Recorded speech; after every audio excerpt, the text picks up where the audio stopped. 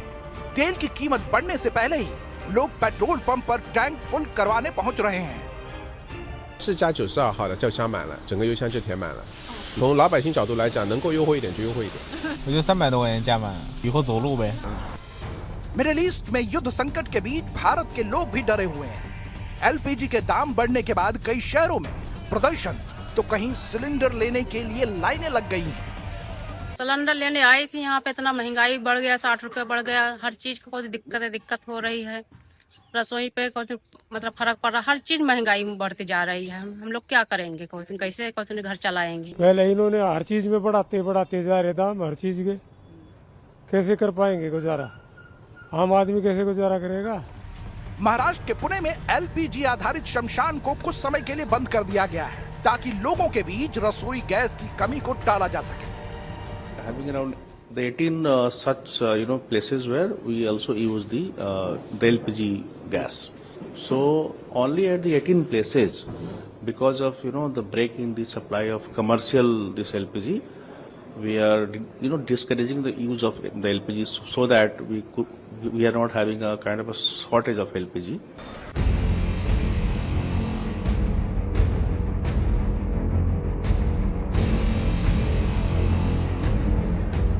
दक्षिण कोरिया में तेल के दाम बढ़ने के बाद सस्ते पेट्रोल और डीजल के लिए पेट्रोल पंप पर लंबी लाइनें लग गई हैं। 항상 이제 휴게소나 주유소 지나갈 때마다 그 최저가인 데를 좀 확인하고, 만약에 좀 거의 휘발유 값이랑 동일한 금액 되면은 तेल की किल्लत और अमेरिकी पाबंदियों के बीच क्यूबा आर्थिक संकट में फंस गया है और लोग सड़कों पर उतर आए हैं।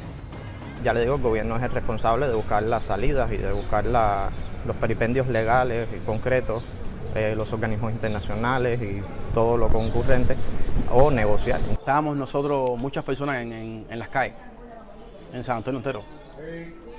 Era una locura, era San Antonio entero. Y al principio no estaban golpeando las personas.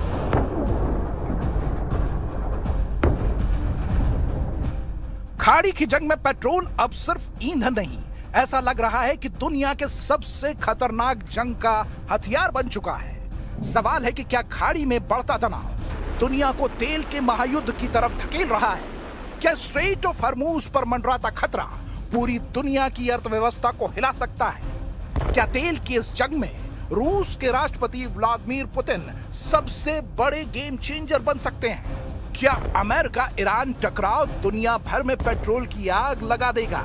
और सबसे बड़ा सवाल, क्या तेल की इस लड़ाई का बोझ भारत समेत पूरी दुनिया की जनता को उठाना पड़ेगा? भारत 85% तेल इंपोर्ट करता है। कच्चा तेल महंगा होने से डीजल, पेट्रोल, एलपीजी, ट्रांसपोर्ट सब महंगा हो जाएगा। अभी तो रेट कंट्रोल में है, लेकिन नुकसान की भरपाई के लिए तेल कंपनियां जल्दी ही दाम बढ़ा सकती हैं। महंगाई बढ़ी तो ट्रांसपोर्ट कॉस्ट बढ़ेगी और सब्जी दाल तक महंगी हो जाएगी। लेकिन अगर ये युद्ध जल्दी खत्म हुआ और रूस तेल आसानी से भारत को मिलता रहा तो राहत मिल सकती है। सरकार का फोकस अभी रूसी तेल पर है। अमेरिका से मिली इजाजत के बाद भारत 30 दिनों तक रूस से कच्चा तेल खरीदेगा। रूस भी भारत को तेल देने के लिए बेताब है। बताया जा रहा है कि इस महीने 30 मिलियन बैरल से ज्यादा रूसी तेल भारत में अनलोड होगा। गैस की किल्लत को दूर करने के लिए भारत एलएनजी के विकल्प के लिए यूएस, कनाडा और दक्षिण अफ्रीका से सप्लाई बढ़ाने पर जोर दे रहा है। Crude oil point of view, about 20% of the world's oil flows through there on a daily basis. So too the same for liquefied natural gas, and slightly higher as well for petrochemical feedstocks as well. So things that go into making plastics. So essentially this really narrow choke point waterway is critical to the global economy. क्या ये तेल का महायुद्ध Putin के लिए jackpot साबित होगा या ट्रंप की डिप्लोमेसी से सब ठीक हो जाएगा? दुनिया की नजर ट्रंप पुतिन की अगली कॉल और ईरान के हालात पर है। अगर सप्लाई नॉर्मल हुई तो कीमतें गिरेंगी, वरना हाहाकार तय है। पिछले कुछ दिनों में कच्चा तेल $119.50 प्रति बैरल तक पहुंच गया। 2022 के बाद ये सबसे ऊंचा स्तर है, लेकिन फिर गिरावट आई और 90 से $92 प्रति बैरल के पास पहुंच गया। मतलब पहले 30 से 40% महंगा हुआ, फिर मामूली 8 से 9% की गिरावट आई।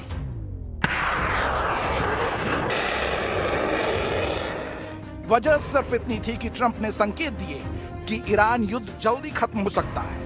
उन्होंने पुतिन से फोन पर भी बात की और रूसी तेल के एक्सपोर्ट में रियायत की बात कही। Can you tell us more about your call with Russian President Vladimir Putin today? Yes. What did you discuss? Yes, I had a very good call with President Putin. We had a lot of people on the line from our side, from his side. We obviously talked then about the Middle East, and he wants to be helpful. I said, you could be more helpful by getting the Ukraine-Russia war over with. That would be more helpful. But we had a very good talk, and he wants to be very constructive. Trump ने रूस को मौका दिया क्योंकि middle east में Iran युद्ध ने सारे गणित बिगाड़ दिए हैं। सवाल है कि ट्रंप लाचार हो गए हैं या वो जंग में किसी और डील की तलाश कर रहे हैं।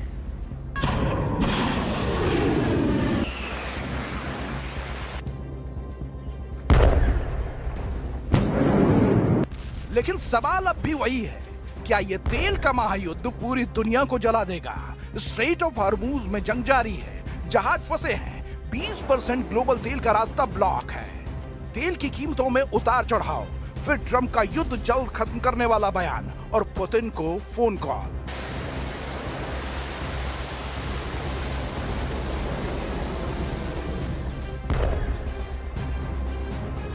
तेल की इस जंग ने पूरी दुनिया को हिलाकर रख दिया है।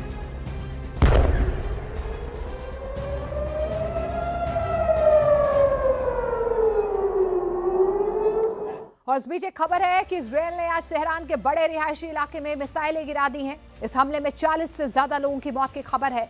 ईरान के रेवोल्यूशनरी गार्ड्स ने कहा है कि अब पीछे हटने का सवाल ही नहीं है। अगले 6 महीने तक अमेरिका और इजरायल के खिलाफ युद्ध लड़ेंगे।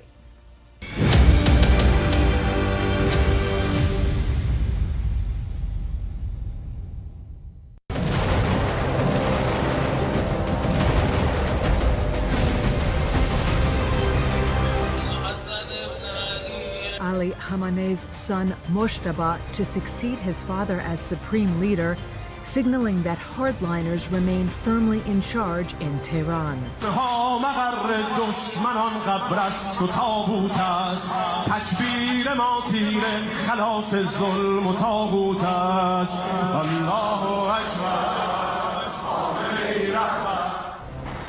जिस दिन ईरान का नया लीडर चुना गया, उसी दिन इजराइल पर दाग दी सबसे खतरनाक मिसाइल। जिस वक्त ईरान में नए सर्वोच्च नेता का ऐलान हो रहा था, उसी वक्त तेल अवीव और हाइफा पर ईरान कयामत बरसा रहा था। ईरान में मुस्तबा खामनेई का ऐलान इजराइल और अमेरिका के खिलाफ बहुत बड़ी चुनौती बनकर आया है, क्योंकि ईरान को सरेंडर कराने वाला युद्ध अब इजराइल को तबाह करने की तरफ बढ़ चुका है। दुनिया ने तेहरान को जलते हुए देखा है, लेकिन मुस्तबा खामनेई के नाम का ऐलान खाड़ी में जलते हुए अमेरिकी अड्डे और तेल अवीव में गिरती हुई ईरानी मिसाइलों को और खतरनाक बनाने जा रहा है।